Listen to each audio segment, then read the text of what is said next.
Hello everyone and welcome to this presentation. Today we're going to talk about CALL, or Computer Assisted Language Learning, a technique for teaching and learning English.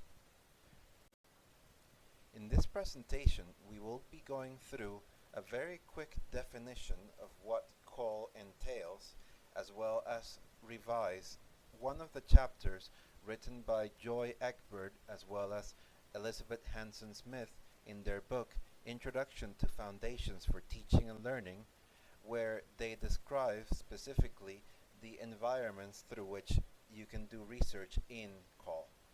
We will be looking into three different studies that discuss the usage of computer-assisted language learning in vocabulary retention, reading comprehension, as well as speaking ability.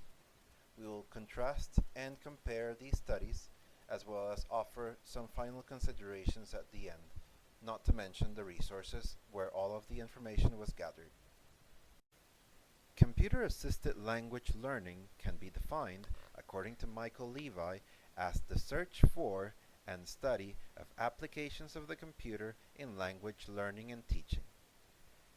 Professor Graham Davis, the grandfather of CALL, has stated that CALL has gone through different iterations, starting with traditional CALL, where a computer or a program specifically was presented a stimulus for the reader or for the user in order for it to provide a specific response.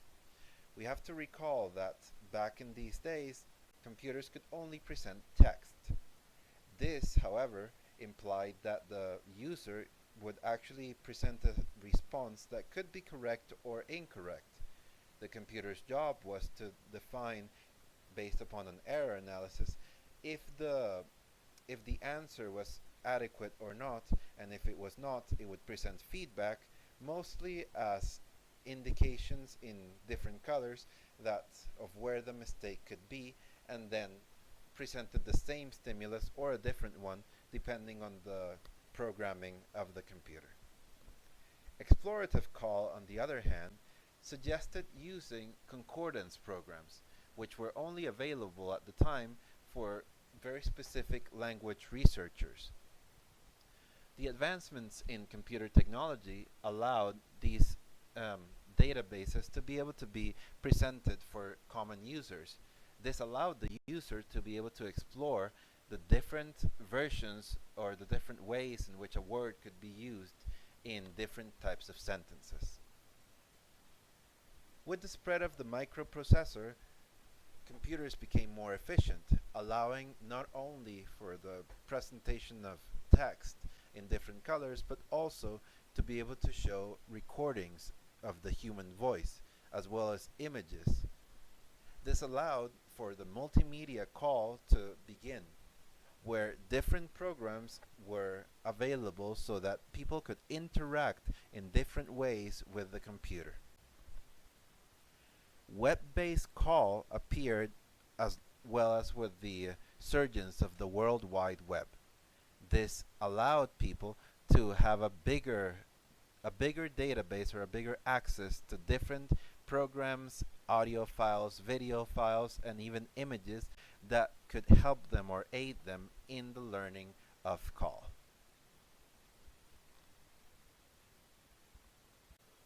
Performing research in CALL can sometimes be slightly different. This is the reason why researcher Joy Eckberg as well as Elizabeth Hanson Smith have devised several considerations to keep in mind when performing research in CALL. First of all, you should ask the right questions. This is mainly not because everything in CALL does not merit research, but rather because there are several perils when performing research in CALL. Not everything that can be done can be effectively measured. This poses a great problem for those that wish to conduct mostly experimental types of research. Reviewing the literature is also very important. It is always important to be up to date with the research question, mostly because CALL is an environment that changes very often. This entails that the research that one may do regarding call is most likely to be descriptive, yet very, very few of it will tend to be analytical. The next thing that they state is that you should always have a hypothesis. Hypotheses work or aid in the research by ensuring that the test or the research question that was asked uh, can provide further knowledge upon the research that is being done, or ways in which to hone the answer to that specific question. The next thing is determining how to test the research question. So this is something that was previously mentioned, that many of the questions regarding call can be quite difficult to be able to research based upon a single research method. Um, Both researchers suggest that a joint or a mixed um, research methodology is followed when doing research in call. Gathering data is something that is quite important, and regarding call, it is something that can be done quite simply. This is mostly due to the wide array of different ways to be able to gather information that the programs provide. Last but not least is refining your answer. Most of the research that has been done in call tends to end in a rather sad note, which is that more research is usually needed in the area. This kind of answer does not suggest ways in which to approach the the possible research, or what were the flaws that were committed along the way. Both researchers suggest that this kind of answer should be avoided, and more details should be provided so that further further research might be able to hone on the possible answers that might come from this research. Considering the previous research tenets that we just discussed, we will now revise 3 different research studies, their effectiveness in different fields of English learning, and the methods used to analyze the data. The first study is called The Effects of Computer-Assisted Language Learning on Immediate and Delayed Retention of Vocabularies in General English Course. This first study discusses the difficulties posed by English as a second language learners when facing new vocabulary words. In this experimental study, both the experimental and control group were composed by 29 students. They were tested upon the knowledge of several words, noticing that 14 of those words were already known, and they were taken out of the experiment. The rest of the words were taken as were subjected to different classes, so that both the control group and the experimental group could actually learn them. All of these classes were 19 minutes long. There were 3 classes in total.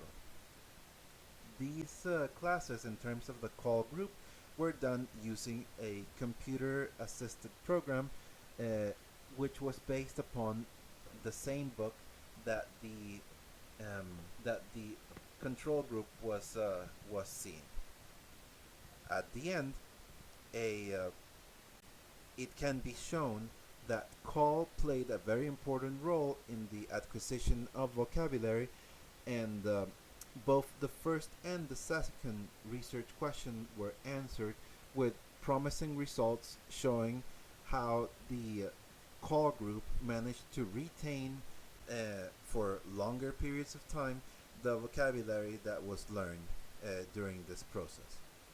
And in terms of the last research question, it shows that there is a positive attitude towards using call regarding the students. following study is a study by the researcher Amelia Roy. It is named Improving the Reading Comprehension Skill of English Language Learners Using a Cmap Tool, a Call Perspective.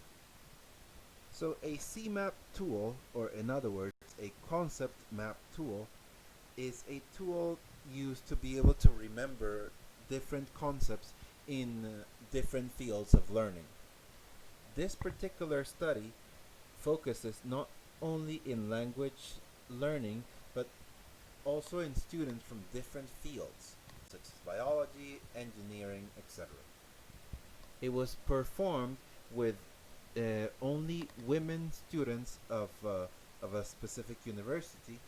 They used 77 women to be able to do this study.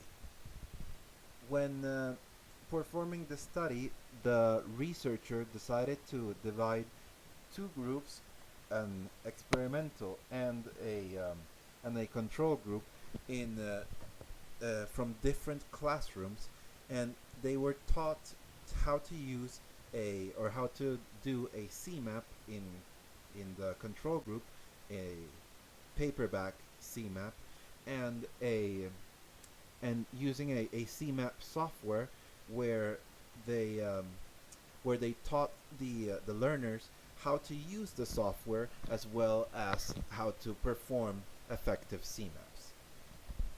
Afterwards, they were tested to see the effectiveness of the learning using the Cmap.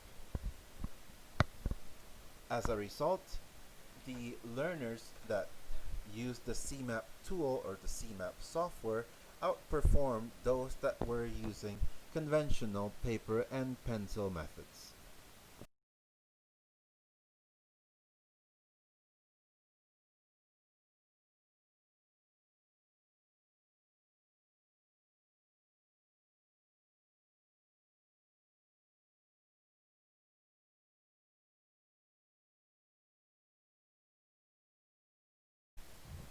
One final study is considered.